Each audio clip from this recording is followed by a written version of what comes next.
हम तुझे ठोककर उसी जंगल में फेंक देंगे। बोल, नईम खान ने मानसी की सुपारी दी थी या नहीं? बोल। सुपारी? सुपारी नहीं दी थी साहब। पैसे लेते उस लड़की मानसी को ढूंढ के लाने के लिए, और हमने ढूंढा भी खूब उसे। लेकिन जब उसकी लाश की खबर मिली तो मैंने नईम खान को उसके आधे पैसे भी दे दिए थे वापस। ले लीजिए, जितना ढूंढने में खर्च हुआ है उतना ही काटा नहीं। लड़की को मारा किसने कुरैशी? इस सवाल का जवाब आपके घर में है, वो बाहर ना ढूंढिए साहब। खुदा। लखन, अगर तुम हमें फैज की खबर या उसकी लाश के बारे में नहीं बताएगा ना तो यहीं सड़ेगा। और याद रखना, यहां से निकलने के लिए तू एक एक मिनट तड़पेगा। साहब मुझे सच में कुछ नहीं पता। साहब वो फैज की खुदकुशी के बारे में सुनते ही रामजी भाई ने मुझे फोन किया था साहब। अरे कैसे पैसे रामजी भाई? उस फैज के बच्चे के चक्कर में सारे पैसे खर्च हो गए। लेकिन उसने तो खुदकुशी कर ली मेरी बेटी को मारने के बाद। देखो रामजी भाई, आपकी बेटी का मुझे खेद है, पर पैसे तो मैं लौटाने से रहा। रखता हूं।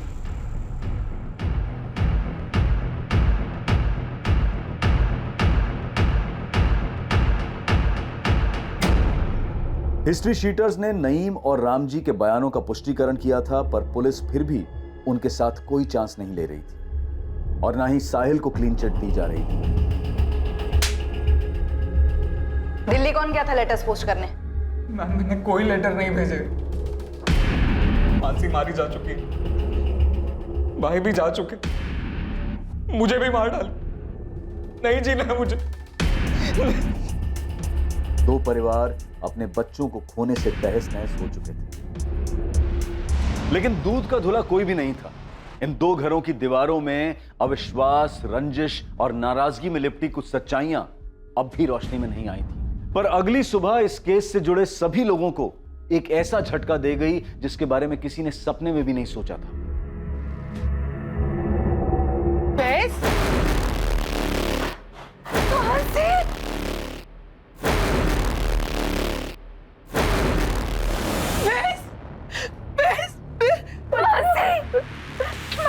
तू ठीक है ना? तू कहाँ चली गई थी बेटा? कहाँ चली गई थी मानसी?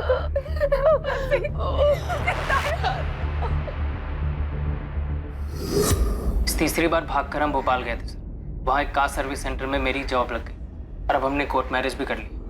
खबरें पढ़ने का टाइम ही नहीं था और इच्छा भी नहीं थी। फैज खान उम्र 25, हिम्मतनगर, गुजरात से फरार है। इस पर 4 महीने की प्रेग्नेंट लड़की मानसी पटेल के कत्ल का आरोप है, जिसे वो भगा के ले गया था।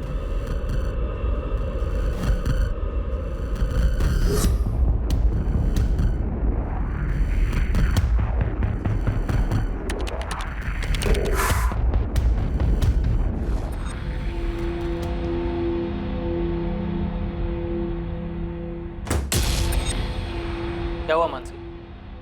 डर के मारे हम 3 दिन घर में ही बैठे रहे कैदियों की तरह, और फिर वो सेकंड झटका आया जब वो लेटर्स वाली खबर आई। सुन मानसी, मेरे नाम से लिखे गए ये सुसाइड लेटर्स फर्जी हैं, पर हम फर्जी नहीं और ना ही हमारी शादी फर्जी है। पता नहीं कौन है जो तुम्हारा मर्डर, ये लेटर और मेरे सुसाइड की झूठी अफवाहें फैला रहा है और क्यों।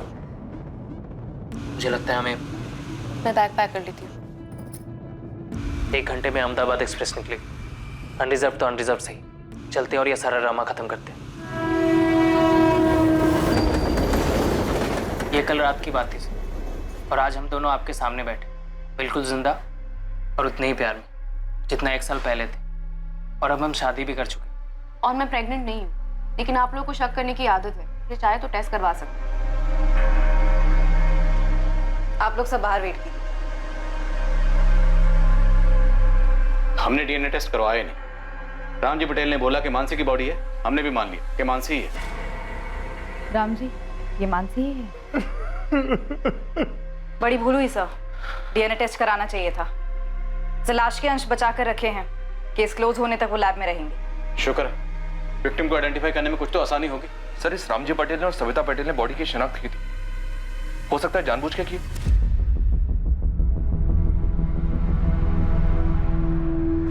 रामजी, सविता और मानसी, आप लोगों सर ने अंदर बुलाया है।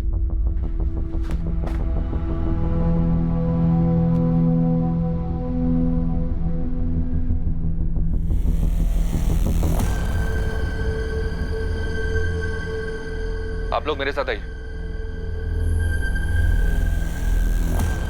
मानसी, क्या लगता है तुम्हें वो चिट्ठियां लिखकर फैज को कौन फंसाना चाहता होगा? बाकी लोगों का मुझे नहीं पता सर, लेकिन मैं एक आदमी को जानती हूँ जो फैज को फंसाना चाहता था।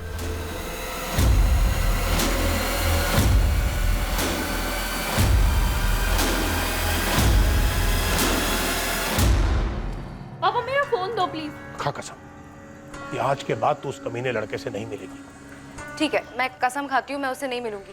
अभी आप मेरा फोन दो प्लीज। मानसी, मुझे पता है कि तू अपनी कसम पर टिकी नहीं रहेगी, परवाह नहीं, मैंने भी कसम खाई है, लेकिन मैं अपनी कसम पर बराबर टिका रहा। पूछ क्या? क्या? यही कि अगर तू फिर उस फैज के साथ भागी तो मैं उसकी जिंदगी में ऐसा झमेला करूंगा कि वो जिंदा तो रहेगा लेकिन किसी लायक नहीं रहेगा, और तो खुद ब खुद घर आ जाएगी। इसलिए उसके साय से भी दूर रहना, समझी? रामजी पटेल, तुम्हारा एक दोस्त है अरविंद पारेख। हाँ है। तो जिस दिन उस औरत की लाश जंगलों में मिली, तुम्हारा ये दोस्त अरविंद पारेख उसी जंगल में देखा गया। सर ये जंगल के बाहर का सीसीटीवी जहाँ से उस रात को ये गाड़ी गुजरी। कौन थी वो औरत जिसे तुमने और तुम्हारे दोस्त अरविंद पारेख ने मारकर जंगलों में फेंक दिया ताकि फैज को फंसा सको?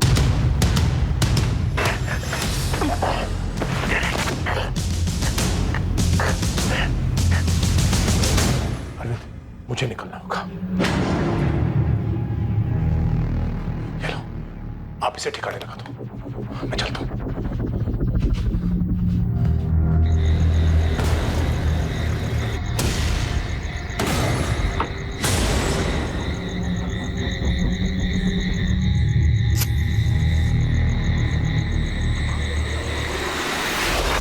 ये क्या बोले जा रहे हैं?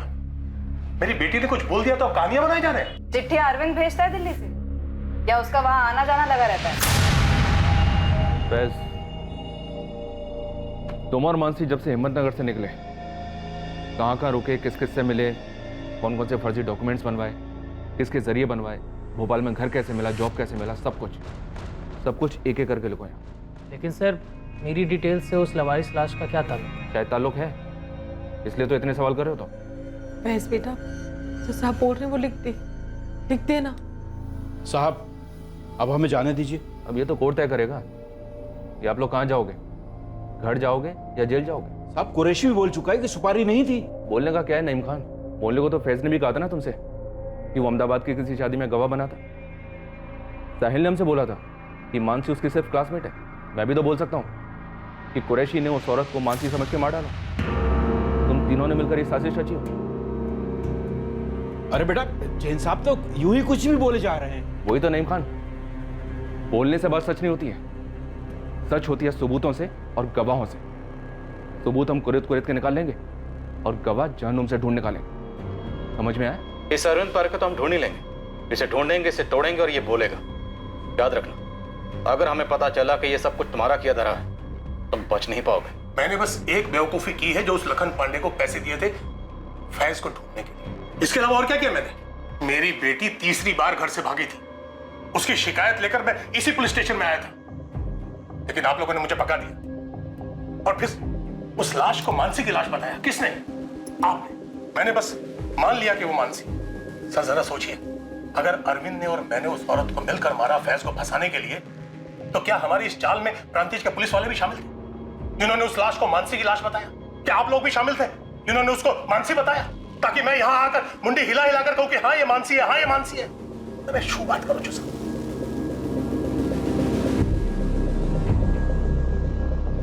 बोलिए सर। फैज, मानसी, इस बात के चांसेस बहुत कम हैं कि आप दोनों में से किसी के फादर ने उस औरत को मारा या मरवाया और उसके बाद उसकी लाश को जंगल में फेंकवा दिया। तो फिर किसी और ने किया होगा सर। ये किसी और, तुम दोनों तो नहीं? या फिर कहीं वो आप लोग तो नहीं? सीरियसली? नहीं, बर्थडे पार्टियों में वो गेम होता था ना, पासिंग द पार्सल, लगता है बचपन में कुछ सीरियसली खेला होगा। जो तुम लोग जवानी में खेल लो, पासिंग द इल्जाम। तुम दोनों ने जिस औरत को मिलकर मार दिया, जानते थे 4 महीने की प्रेग्नेंट थी, या शायद पता भी होगा, तो तुम लोगों को इससे कुछ फर्क नहीं पड़ा होगा।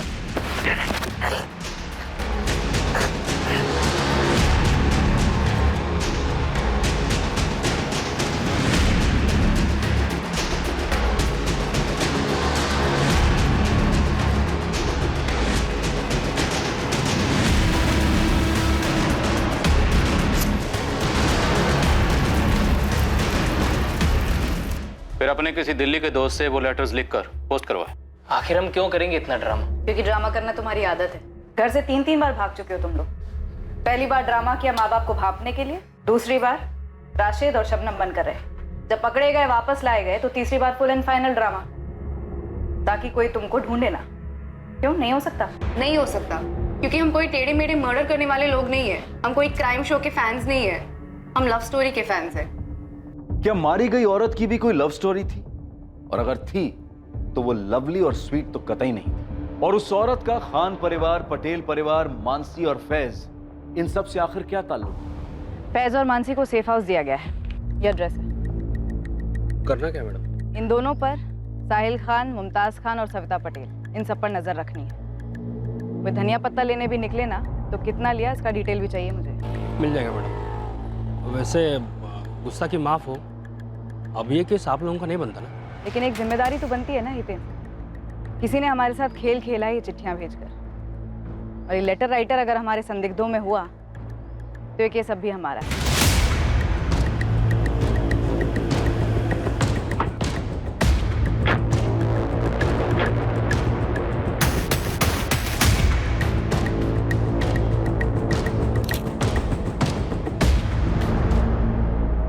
हमने इस अरविंद पारेख की हिस्ट्री निकाली, क्राइम की रात की मूवमेंट भी ट्रैक की।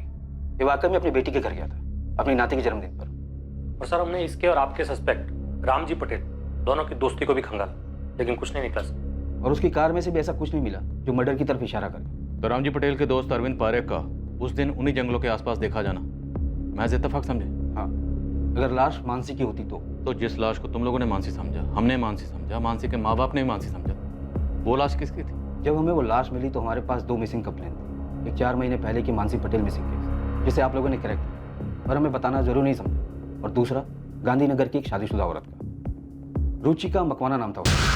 सर जब हमें वो लाश मिली उसके 2 दिन पहले गांधीनगर में उस लड़की की मिसिंग कंप्लेंट फाइल हुई।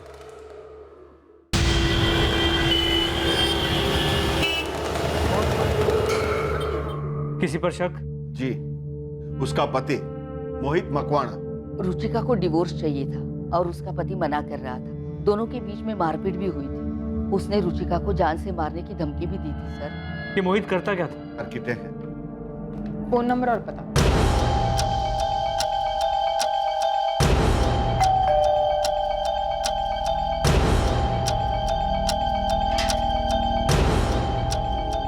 जी? मोहित मकवाना, रुचिका मकवाना आपकी बीवी है? हाँ है। क्या हुआ रुचिका को? ये तो मुझे पूछना चाहिए। क्या किया रुचिका के साथ? अरे मैंने कुछ नहीं किया, सारा दिन साइट पर था, थक कर सोया था। रात के 1:15 बजे आपकी बीवी घर से गायब है और आप आराम से सो रहे थे। उस दिन से मोहित मकवाना कजौली गांधीनगर की कस्टडी में है। तो लाश की डिटेल सबसे पहले तुम लोगों ने गांधीनगर पुलिस स्टेशन भेजी? जी हाँ, पर वहाँ से नेगेटिव जवाब आया। क्यों? पोस्टमार्टम रिपोर्ट के मुताबिक मौत गला घुटने की वजह से हुई और उसके बाद बॉडी को जलाया गया। औरत 4 महीने पेट से थी।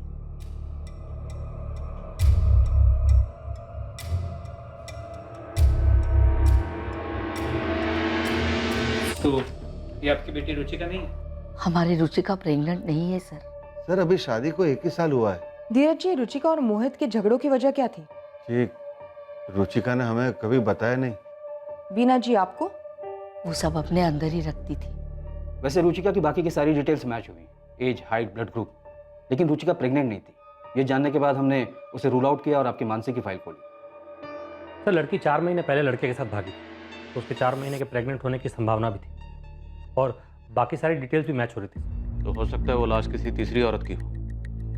हालांकि हमने उसके डीएनए संभाल के रखे हैं, पर मैच किससे करेंगे?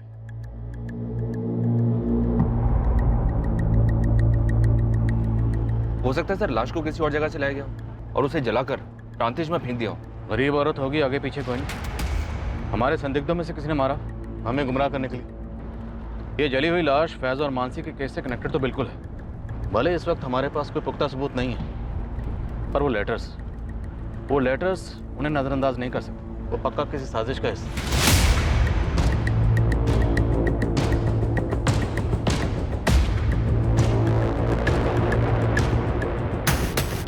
नितिन भाई। जी भाई, राजू भी साथ में ही है। हाँ बोल बल्लू, क्या खबर? गर्मा गर्म चाय। कहाँ जा रहे हो तुम? वो चेतन से बात हुई थी, उससे कहा था घर आ जाऊंगा, बस वहीं जा रहा था, देखो क्या हाल है। अभी? लेकिन चाय तो पीते जाना। हाँ रख दो, वापस आता हूँ तो गर्म करके पी लूंगा।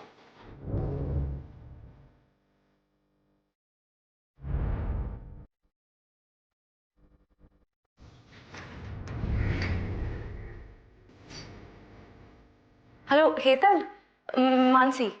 हाँ हाँ सब ठीक है। सुनो ना, वो फैज गराज आने वाला था क्या? नहीं मतलब आने वाला था। नहीं ऐसे ही पूछ रही थी। मैं रखती हूँ। हाँ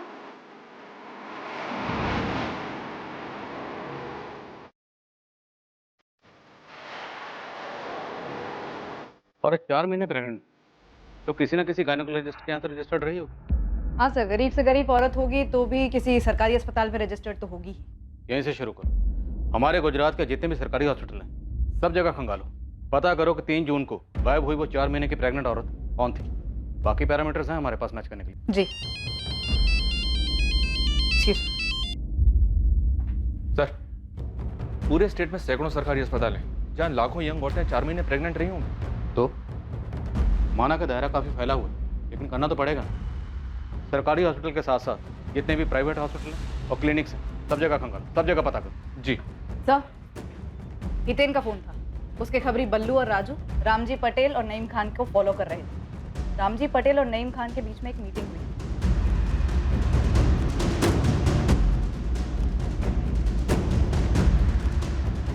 दोनों को मिलकर अभी तोड़ते हैं। हो सकता है दोनों ने मिलकर उस औरत को मार डालो। तोड़ेंगे परेश, पर अभी नहीं, अब नहीं। हितेन और उसके खबरियों से कहो कि नजर बनाए रखें, पता करें कौन कौन किस किस से मिलता है। ठीक है सर।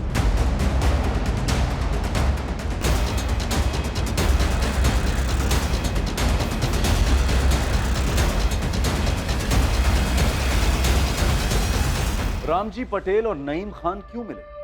गराज के बहाने फैज आखिर कहां गया था?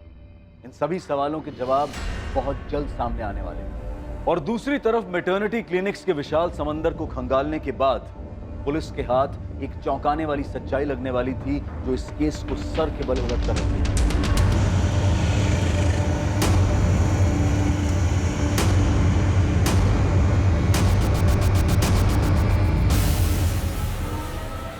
जी, ये रुचिका मखमाने मेरी पेशेंट ही थी। कौन सा ट्राइमेस्टर था इसका? दूसरा स्टार्ट हुआ था और मेरा लास्ट अपॉइंटमेंट इसके साथ 11 मई को हुआ था। रुचिका सब कुछ एकदम नॉर्मल है, बच्चे की ग्रोथ भी एकदम परफेक्ट है। बस मैं तुम्हें कुछ सप्लीमेंट्स लिख देती हूँ, उन्हें तुम टाइम पे लेती रहना, बाकी तो सब नॉर्मल है।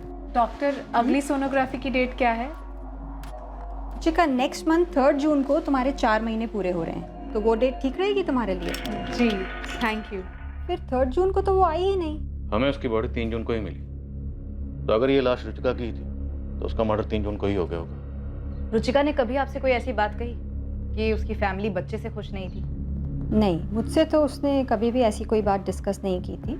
खुश लगती थी हमेशा, एकदम नॉर्मल।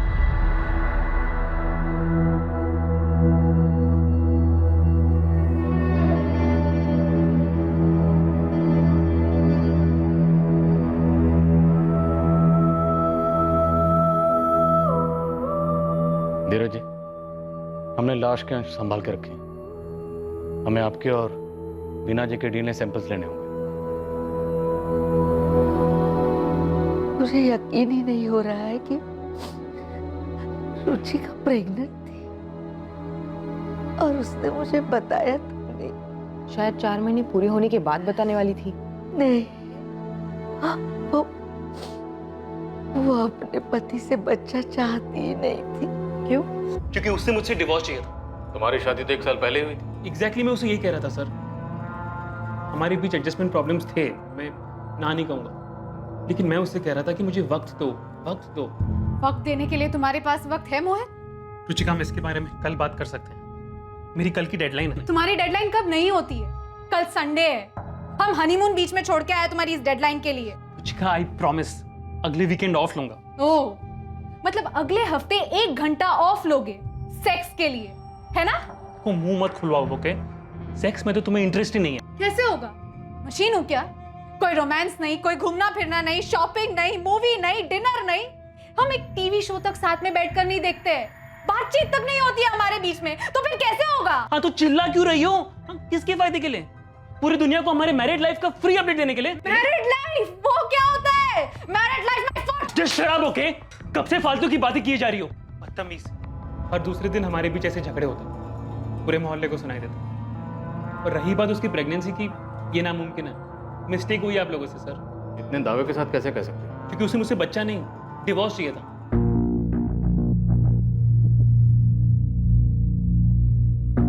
रुचिका, मुझे तुमसे कुछ कहना है। मुझे भी। रुचिका देखो, मैं सोच रहा था कि हमारे बीच इतना टेंशन है, अगर हम बच्चा करें तो शायद चीजें बेहतर हो।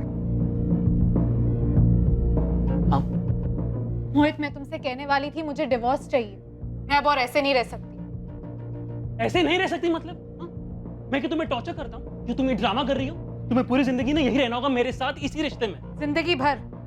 6 महीने में अगर तुमसे डिवोर्स नहीं लिया ना, तो मेरा नाम भी रुचिका नहीं।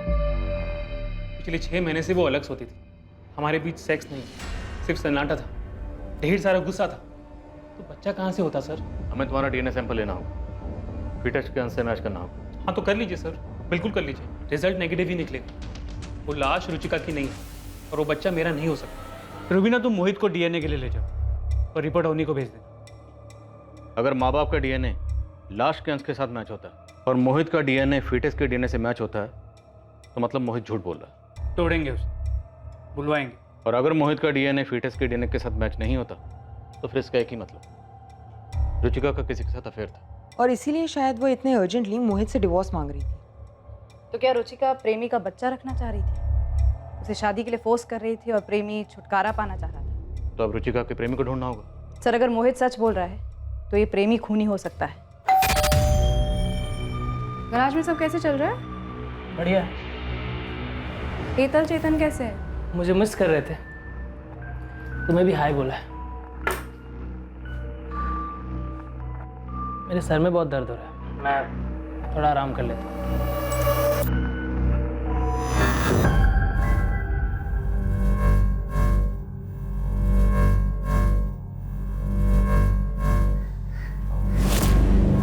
फोन पे फोन किए जा रही थी मैं। कहाँ गए थे आप? दुकान पर भी नहीं थे। एक जरूरी काम था। नहीं, कुछ छुपा रहे हैं आप? आपने मुझे बताया नहीं कि आपने मानसी को धमकी दी थी कि आप फैज को फंसाएंगे।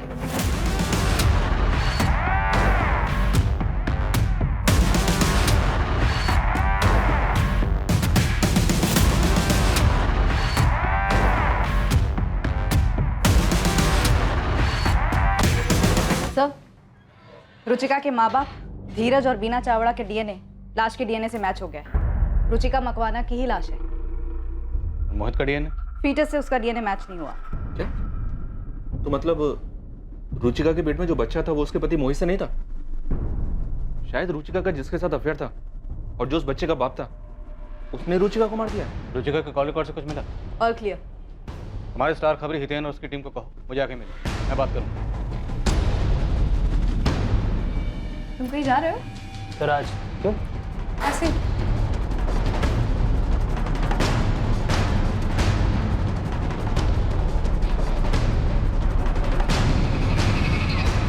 साहब, अहमदाबाद और गांधीनगर में रुचिका के बॉयफ्रेंड ढूंढने से अच्छा होगा कि रुचिका के कॉल रिकॉर्ड चेक किया जाए। अरे वो तो हम कर ही लेंगे, पर आपके सारे केसेस फोन रिकॉर्ड से सॉल्व होंगे। अब तो स्टैंड अप कॉमेडियंस भी हमारा मजाक उड़ाने लगे। जरा सोचो, जब ये मोबाइल फोन नहीं थे तब केसेस कैसे सॉल्व होते थे? जूम कर, मैदान में कूद जाओ मैदान में।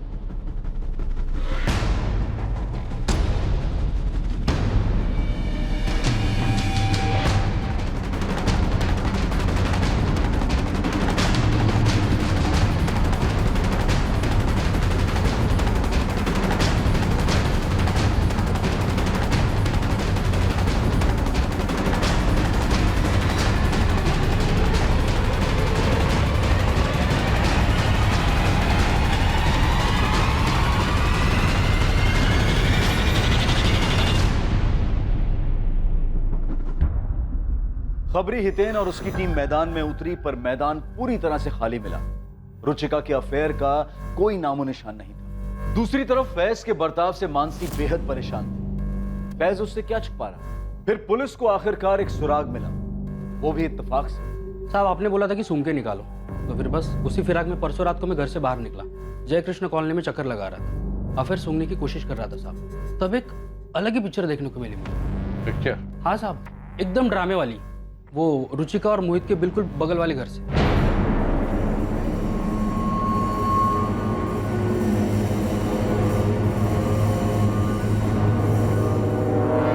जब से रुचिका के मर्डर की खबर आई है, तुमने तो अपना डिवोर्स का जाप ही करना बंद कर दिया। क्या हुआ, डर गए डिवोर्स मांगने वालों का हाल देखकर? देखो शगुन, मैंने तुमसे इस बारे में कोई बात नहीं करनी है।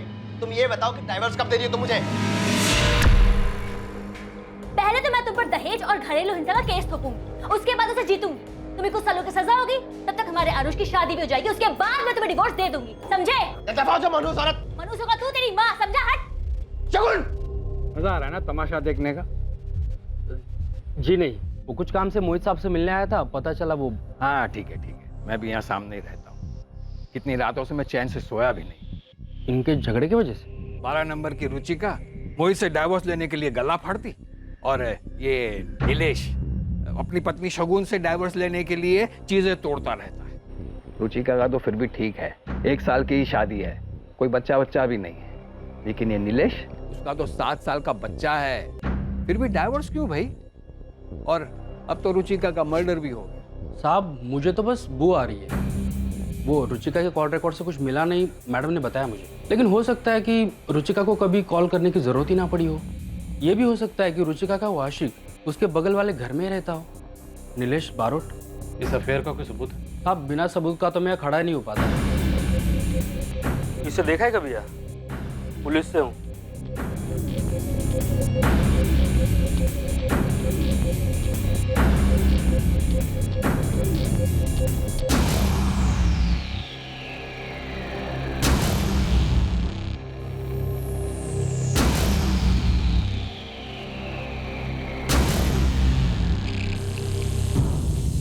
ये नीलेश का फोटो और ये नीलेश का नंबर। सब कॉल रिकॉर्ड भले ही साफ हो, लेकिन लोकेशन रिपोर्ट से बहुत कुछ हाथ आ सकता है।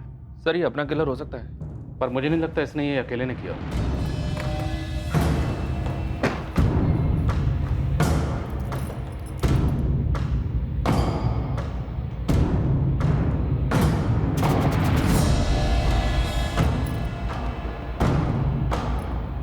हेलो चेतन, फैज आया था क्या गराज? नहीं, ऐसे ही पूछ रही थी, वो उसका फ़ोन नहीं लग रहा था। मैं बाद में बात करती हूँ।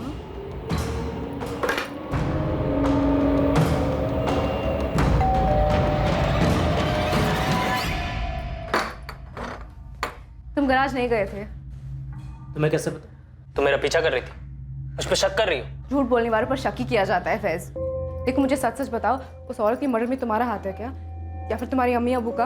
आप बकवास कर रही हो।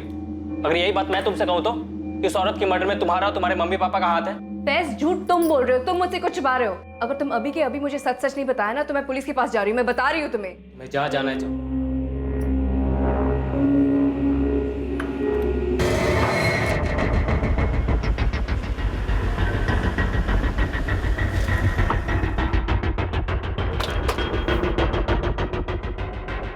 नीलेश बारोट ऑफिस में है?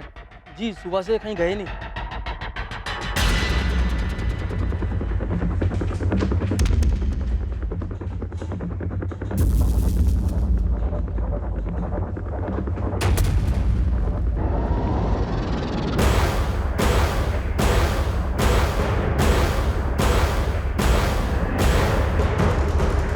मानसी, मानसी, मानसी,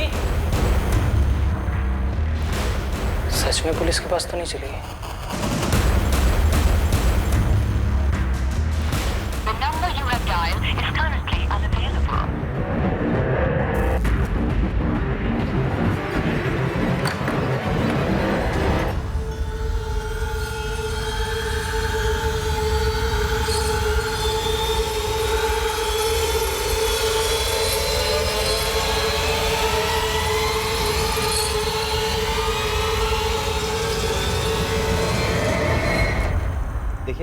आप लोग मुझ पर इस तरह से झूठा इल्जाम नहीं लगा सकते। एक तो आप ये केस सॉल्व कर नहीं पा रहे हैं और ऊपर से मुझे बलि का बकरा बना रहे हैं। आपके किसी भी सवाल का कोई जवाब नहीं दूंगा मैं।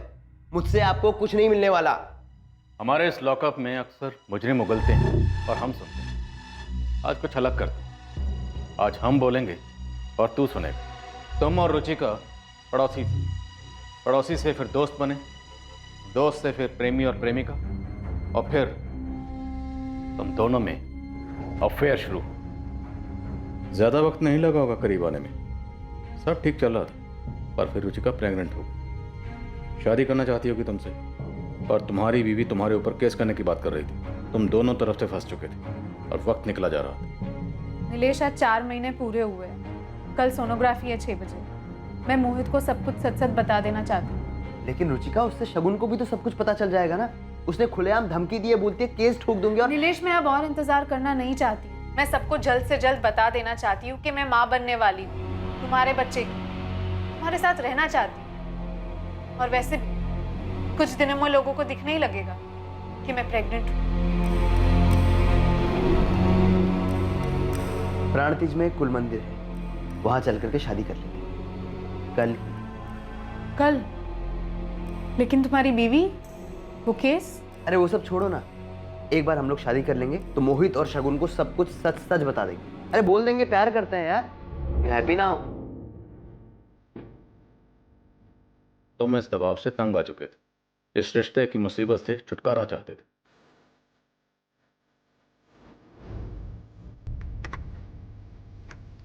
हाँ, क्यों रुके?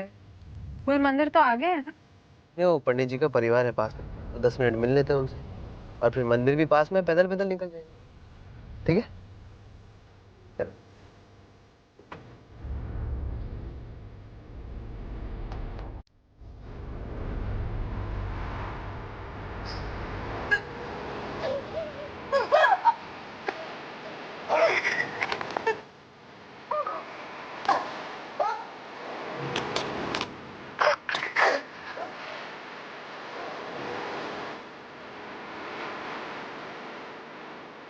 इस मर्डर में तुम्हारा कोई साथीदार भी होगा, जो तुम्हारे प्लान के मुताबिक पहले से वहां मौजूद था। बोल, कौन था तुम्हारा साथीदार? बोल। अबे बोल दे, नहीं तो चमड़ी उधेड़ देंगे तेरी। समझ में आया? और तुम्हें लगता है कि फैज का कोई हाथ हो सकता है इसमें?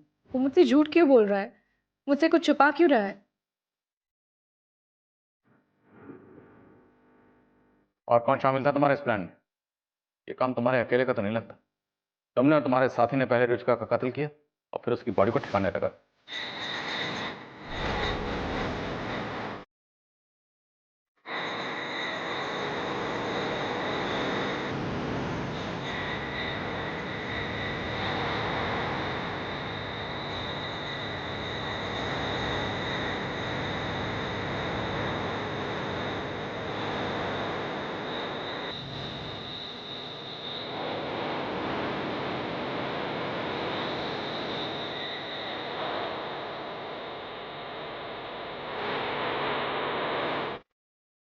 रुचिका को मानसी समझने की प्रांतीय पुलिस और हमारी गलती का तुमने फायदा उठाने की सोची। तुमने मानसी और फैज के केस को बड़ी बारीकी से स्टडी की और फिर वो चिट्ठियां लिखी। कोई साथीदार था या ये सब अकेले नहीं किया? आपके पास मेरे खिलाफ एक भी सबूत नहीं है, एक भी। तुमने फैज की किसी और से बात होते हुए सुनी? कोई मिलने आया था उससे? ये भैया बस यहीं रोक दीजिए।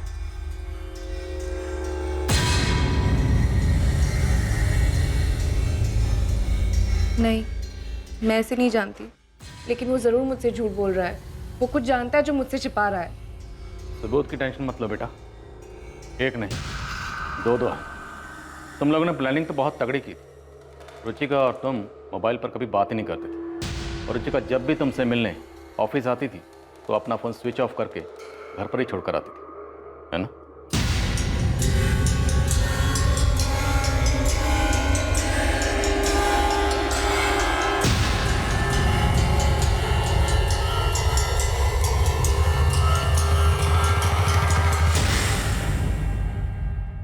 पर 3 जून को तुमसे गलती हो गई। 3 जून को तुमने अपना फोन अपने साथ ही रखा, और वो भी ऑन। शायद तुमने अपने साथी से कोऑर्डिनेट करने के लिए रखा होगा।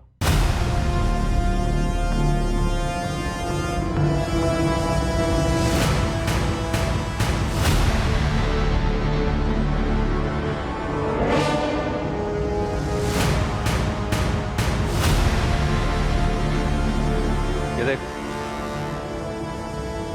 इन फोन लोकेशन के हिसाब से मर्डर वाली रात तेरे फोन की लोकेशन ठीक उसी जगह थी जहां पर रुचिका की लाश मिली। हमने रुचिका के पेट के फीटस का डीएनए संभाल के रखा है। वो सैंपल अब तुम्हारे डीएनए से मैच होगा। तू भी जानता है रिजल्ट क्या आएगा? रिजल्ट आएगा पॉजिटिव। क्यों? क्योंकि वो तेरा बच्चा है।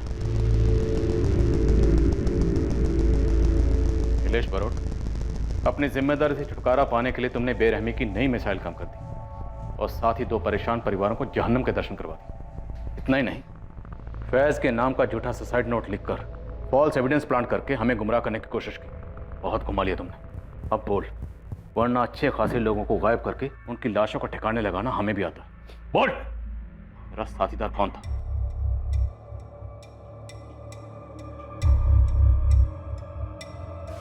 मानसी, प्लीज मुझे तुमसे कुछ बात करनी। Ma'am 1 minute.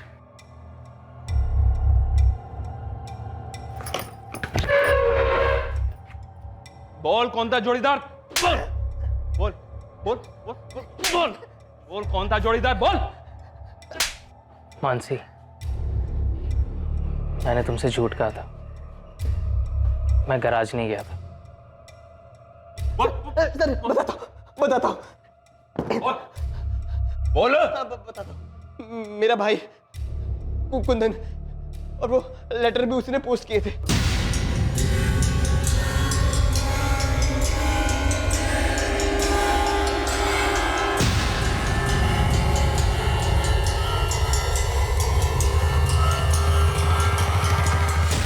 फैज, तुम आखिर गए कहाँ थे? मैं अपने घर गया था, अपनी अम्मी से मिलने। मुझे उनकी बहुत याद आ रही थी मानसी, लेकिन इसके पीछे कोई साजिश नहीं है। तुम्हें नहीं आती अपने मम्मी पापा की याद? मैंने उसे धमकी दी थी क्योंकि मैं उसका भला चाहता हूँ। बाप हूं मैं उसका। लेकिन मानसी हमसे नफरत करती है। अब नहीं करेगी। मैं नईम खान से मिलने गया था। क्या? हाँ बोलो, क्यों बुलाया मुझे? नहीं, जो होना था सो हो गया। बच्चों ने शादी भी कर ली। अब हमें भी स्वीकार कर लेना चाहिए। इस सब में पुलिस भी हमें सुपारी देने वाला समझ रही है। जो मैं तो हूं नहीं, आपके बारे में मुझे पता नहीं। मैं भी नहीं। मैं तो बस अपनी बच्ची का भला चाहता हूं, जो आप भी चाहते हैं फैज के लिए, है ना? ठीक कह रहे हो रामजी भाई। इस बात पे मिट्टी डालते हैं। इन दोनों बच्चों की मर्जी कबूल कर लेते हैं। फैज, अगर इतनी सी बात थी तो तुमने मुझे पहले क्यों नहीं बताया? तुम्हें क्या लगा कि मैं तुम्हें तुम्हारी अम्मी से मिलने नहीं दूंगी? नहीं मानसी, ऐसी बात नहीं है। तुम अपने घर वाले से मिलने नहीं चाहती थी, और मैं नहीं चाहता था कि मुझे मेरे घर जाते देख तुम्हें बुरा लगे। लेकिन हमारा प्यार सच्चा है मानसी। लेकिन हमारे माँ बाप भी तो हैं। जो भी हुआ अपनी जगह तो वो ठीक ही थे। बगावत हमने की, हमारा भाग कर शादी करना सिर्फ उतना ही नहीं रह गया, एक मर्डर केस भी जुड़ गया। कितने परेशान हो गए ऐसे। मानसी, मुझे लगता है तुम्हें भी अपने मम्मी पापा से मिल लेना चाहिए। एटलीस्ट हम ट्राई करके तो देखें। माफी मांग लो, माँ बाप है, मान ही जाएंगे। नीलेश बारोट और उसके छोटे भाई कुंदन पर धारा 302 के तहत डबल मर्डर के चार्जेस लगे हैं, रुचिका के और उसके पेट में पल रहे बच्चे के मर्डर के जुर्म में। साथ ही धारा 120 के तहत सबूत मिटाने और पुलिस को गुमराह करने के चार्जेस भी लगाए गए हैं। मोहित मकवाना को जुडिशियल कस्टडी से रिहा कर दिया गया है और उसके खिलाफ सारे चार्जेस खारिज कर दिए गए हैं। रुचिका के पेरेंट्स को उसके अफेयर और उसके मर्डर की हकीकत को मानने में काफी समय लगेगा। फैज और मानसी ने हिम्मतनगर में ही रहने का फैसला कर लिया है। फैज अपने गराज लौटा है और मानसी ग्रेजुएशन के साथ पार्ट टाइम जॉब कर रही है। उन दोनों के परिवारों ने उन्हें सपोर्ट करने का फैसला किया है। अभी तक किसी भी बिरादरी के ठेकेदारों ने कोई खास आपत्ति नहीं जताई है। क्रिमिनल्स जितने शातिर और चालाक होते हैं, उतने ही इलॉजिकल भी होते हैं। और ऐसे अनगिनत केसेस हैं जहां जुर्म करने के बाद और उसे छुपाने के चक्कर में वो खुद अपनी कब्र भी खोद देते हैं। इस केस ने एक बार फिर से साबित किया कि जुर्म कभी सफल नहीं होता, बस सिर्फ देर होती है उसे गलती की रोशनी में आने की जिसे मुजरिम कर ही बैठता है। बहरहाल इस केस में इन्वेस्टिगेशन के हाथों कुछ गलतियां और लापरवाहियां होने के बावजूद जिस तरीके से उन्होंने इस केस को हल किया वो काबिल तारीफ है। अब मैं अनूप सोनी आपसे विदा लेता हूं, फिर मुलाकात होगी एक और नए केस के साथ।